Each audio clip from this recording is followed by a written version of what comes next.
Your novel. Mhm. And I was always a kid that loved stories and was always fascinated by stories. Mhm.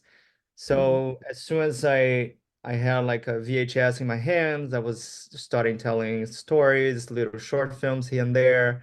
And when I was 12, my history teacher asked me to do a play, and I wrote a play, and that play we built a group, a theater group.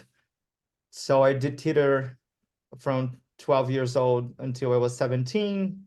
And then Oh. I moved to São Paulo. It's a bigger city like Mm. New York.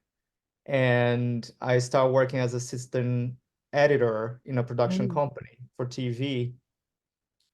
And then I was always doing making off here and there, Mhm. and until they asked me to do to become a first assistant director.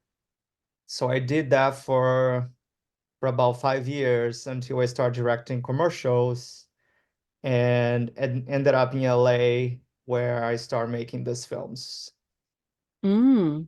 Long story short. I like your transition actually. Yeah, it was It's really a nice step by like step. yeah.